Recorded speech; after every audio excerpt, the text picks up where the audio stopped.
The Quran says you are busy piling up, calculating, developing your careers, your money, your occupation, your wealth, until you visit the graves. Think about it. When was the last time that you went to a funeral? Was it your mother? Was it your father? Was it your grandfather? Was it your uncle? Was it your cousin? Was it your friend? Was it your wife? Was it your husband? The last time that you visited the grave, when you went to a funeral and you saw that person whom you loved that was laughing, crying, live, boasting, wealthy, educated, denying, arrogant, whatever they were. What was the demeanor of the people when you walked in that funeral home? When that person was stretched out in their last suit? What was the demeanor? Were the people cracking jokes? Were they dancing? Were they clapping and singing songs? No. Silence. Melancholy. Trauma. Why? Because every person that walked in that room, seeing that person stretched out, the first thing they thought about was not the person. The first thing they thought about was that one day this will be me. So Allah said, Alhaakumut takathur.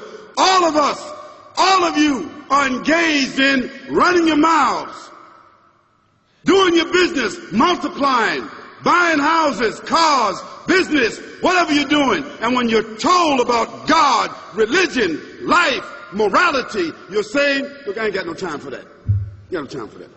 I don't want to hear that. I don't even believe in God. Matter of fact, I don't even know if I'm going to die, and if I do, maybe I'm coming back again. As a matter of fact, science is so sophisticated that I think really that they're on the verge of being able to solve the whole thing of death soon. We ain't got to die. If we got enough money, we don't even have to die. See how arrogant people can be until they visit the funeral house. And then after you go to the funeral house, if you got the guts, if you're able to do so, you go to the grave. And now this is another scenario. And you say to yourself, is that it? I mean, 50, 60 years, scraping, struggling, scheming, lying, stealing, fornicating, jumping up and down, begging, working, and this is the end of it? I mean, is this what's going to happen to me? Are they going to be dropping me into a hole in the ground? A hole in the ground, the same hole that a cat digs after it defecates. Just a little deeper.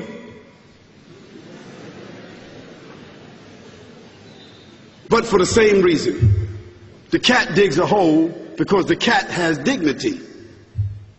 Something that human beings don't seem to have. Instinctively, the cat digs a little hole, covers it up.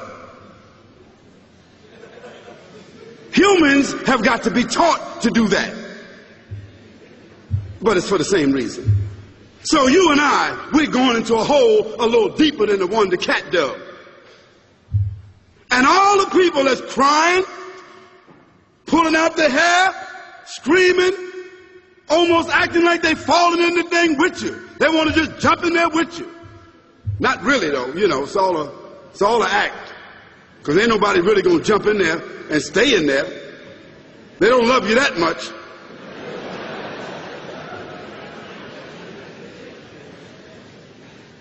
And then after all the shoveling get done, and they fill it up, and the box, you can't even see the box no more, the coffin that cost $5,000. I don't know what did they burn somebody a $5,000 coffin for? I mean, if I was a funeral director, after they left, I would dig them back up and put them in another box and take that box back.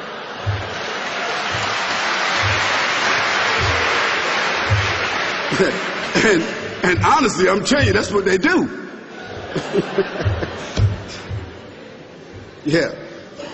So after all the money and all the drama, and they dig that hole and put you in there and cover you up, and everybody goes back to the place, go back to mama's house or daddy's house or whoever's house, and we cook some chicken or whatever it is, and we do a little dancing and drink some scotch and forget all about that person, and then we want the lawyer to come now and talk about, divvying up the spoils. So if that woman who died had a husband, somebody else is going to marry him, you know that. And that man who died, that woman, in about 6 months or a year of grieving or whatever it is, she going to come to understand that she needs somebody else to be with, so she going to marry somebody. So that means if his suits are still in the closet and he can fit them, who going to wear them? So it really means that after all this time, and the people walk away from that grave, it's over. What about that person in the grave? What's happening?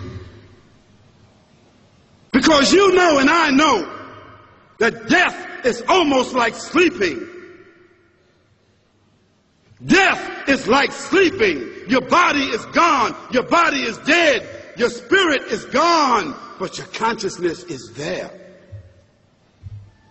Yes, brothers and sisters, you and I are going to know when the people put us in that box and put us in the grave, we are going to know. Your spirit is gone. You can't shout. You can't call out. You can't say, don't leave me here. But you're going to be hearing and you're going to be seeing, because that's a different kind of consciousness. But you can't move. And in that grave, this is when the real trauma is going to begin. Because there's a reason for humans to go inside the grave. If the Creator wanted to, He could have caused us to live and then disappear into the atmosphere. But He didn't. He caused us to go into another womb called the tomb.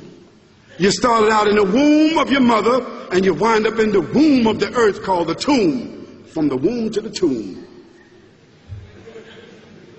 This is the whole trip. And this is what you have to think about. That grave is going to be a place of drama and trauma. A place where you're going to be questioned before you're resurrected. And brothers and sisters, do you think that human beings that have the ability to take a piece of earth, dig it up, irrigate it, put down seeds, plant corn, whatever the case might be. The corn comes up.